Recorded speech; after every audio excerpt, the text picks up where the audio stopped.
Let's get it on. All right, y'all, just taking a look at some of the defensive personnel for the University of Georgia, and I noticed a few pieces that were missing that will make a major difference in the fall, no doubt about that. I like to see how Georgia lines up its personnel. They will do a lot of things that go against the grain. You get mix and match principles. You get mixed personnel. Like right here, you have Warren Brinson, over 300 pounds, standing up in a motorcycle stance. That doesn't make any sense right there. You have two outside linebackers right next to each other, right? Or maybe they want to label a guy like C.J. Madden here more of an end, but he's only 230 pounds, right? He's lighter than some of the guys who's played outside linebackers, lighter than even Nolan Smith was. And then, of course, you have Darius Smith here, pretty light as well there, but he can run.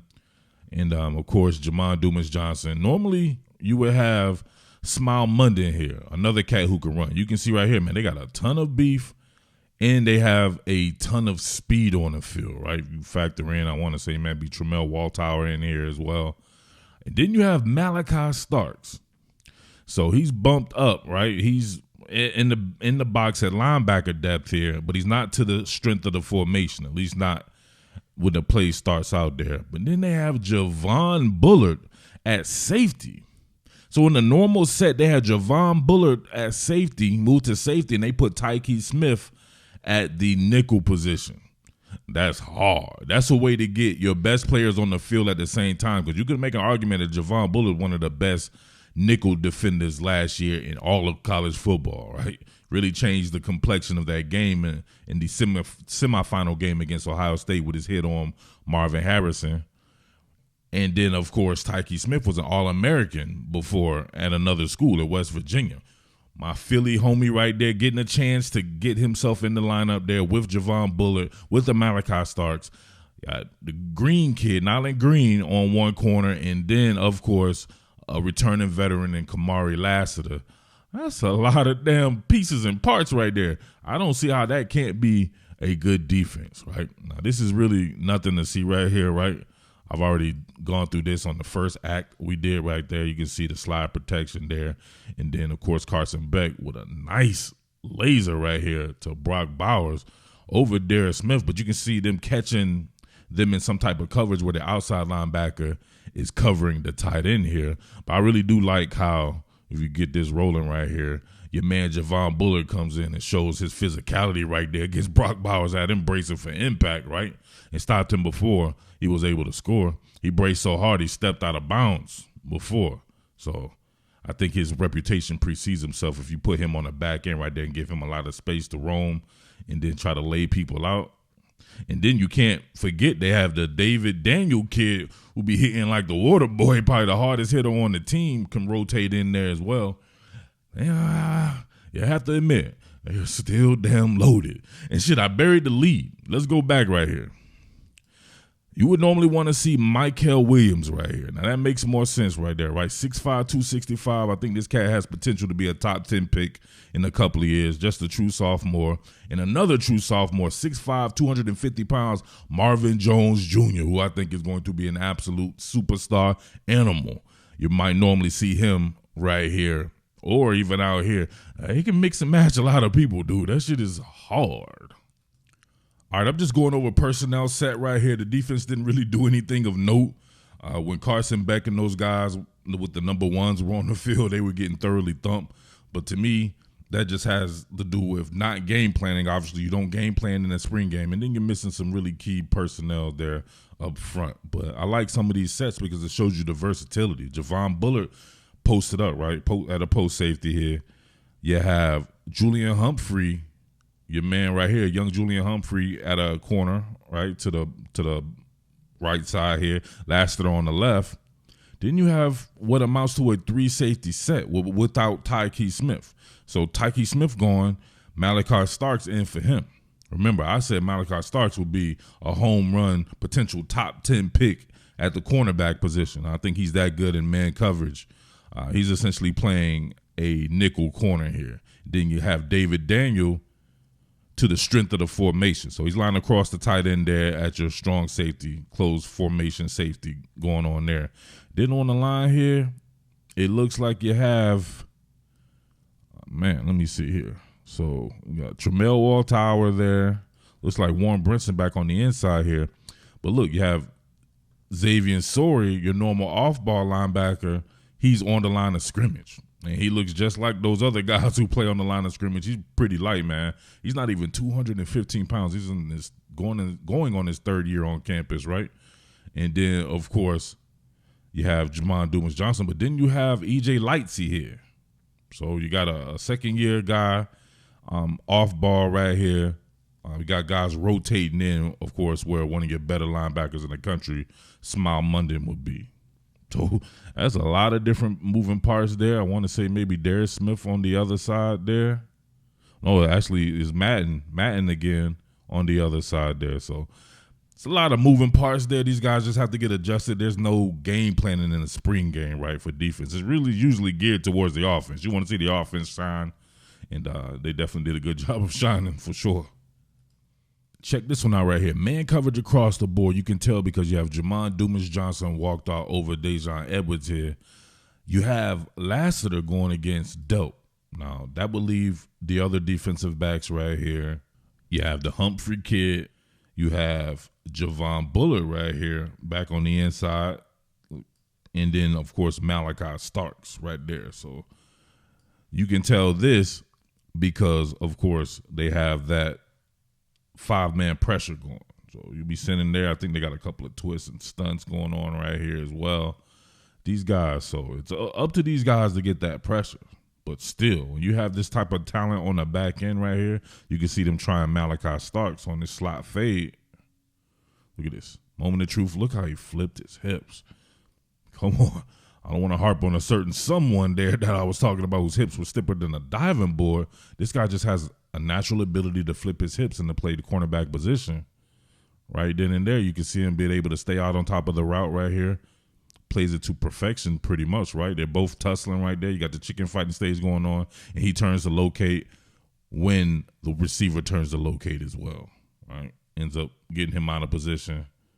No bueno right there. Malachi Starks doing the damn thing. So listen, I say that to say this. I really just wanted to kind of put this Michael Williams film study back on the back end of this because I think people are forgetting that this guy is going to be the one. If you say there's always should be that number one guy on the front that people pay attention to, Georgia's had several of them, right? Even several of them at the same time.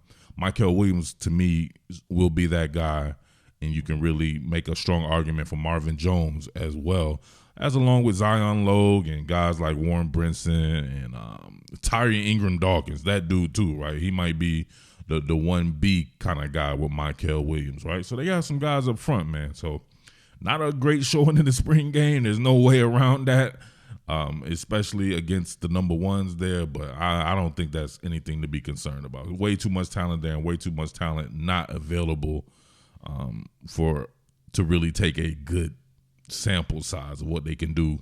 I think they'll still be very good on defense straight up. But, man, you got to check out your boy Michael Williams. I teased this one before, Top Billin, but Georgia may have the number one overall pick 3 drafts from now. A rising sophomore, a true rising sophomore, Michael Williams looks like the complete goods. He's an animal. Look at him going against Paris Johnson right here, who could possibly be an early round pick in his own right. And look at him walk the dog on him. Driving Miss Daisy in the CJ. Fertilized CJ Stroud. Look at that. Paris Johnson had nothing to offer him on this rep. Now, this guy was just a rotational piece. You know the hard hitters there, the A1 guys they had with Jalen Carter up front, and Nolan Smith and these guys. I remember when Nolan Smith went down, somebody asked me who could fill in for him. I responded, Michael Williams was the guy who was flashing for me earlier in the season, and that was him as a true freshman. Coming from a 4-point stance, guys like 6'5", 265 or something like that. Look at him. Play the arc on him and then get into his chest. My man right here is a heavy-legged waist bender, right? He's all up in his chest right there. He's driving Miss Daisy on Paris Johnson. Look at the lockout. My man trying to anchor down right here. He spread eagle stripper style on him. That ain't work. Then he had to shorten it up. That ain't work. He just had to let him go by. He's like, you know what? It ain't worth it, man. You can have CJ Stroud all you want. My man A man had nothing to offer him. That was hard. That's your true freshman performing in the playoffs. Multiple sacks in the playoffs as a true freshman. Man, hate it or love it, man. Georgia just keeps reloading.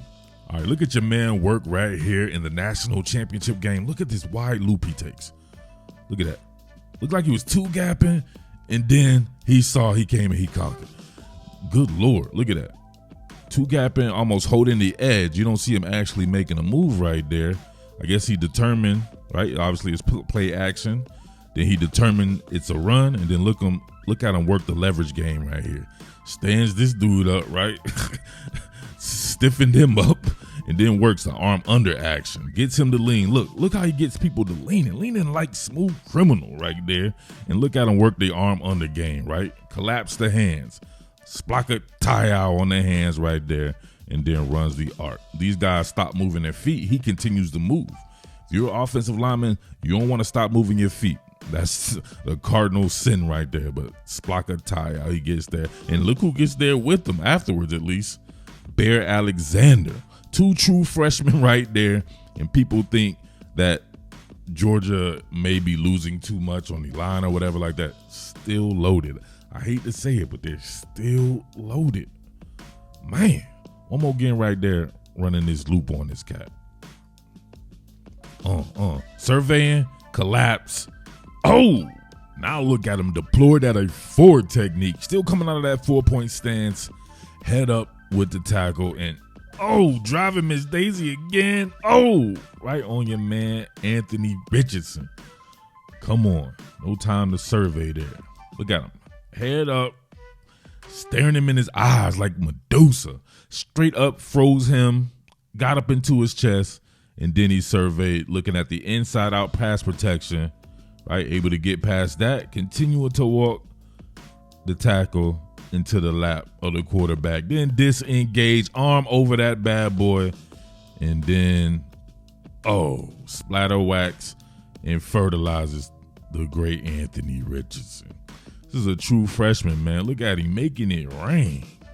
Throwing dollars at it. Come on, man. What are we doing? Love the hustle and effort from him as well. You can see him. He'll be coming around here on this loop, and then he'll rebound to get the screen right here to the wide receiver. They'll be working this TE stun as well. So be able to see the hustle and effort. Look at that. Rebounded. He's downfield. Working on it. Gotta love it. Some people or some players right here, they'll get right there, get real deep into the set and be like,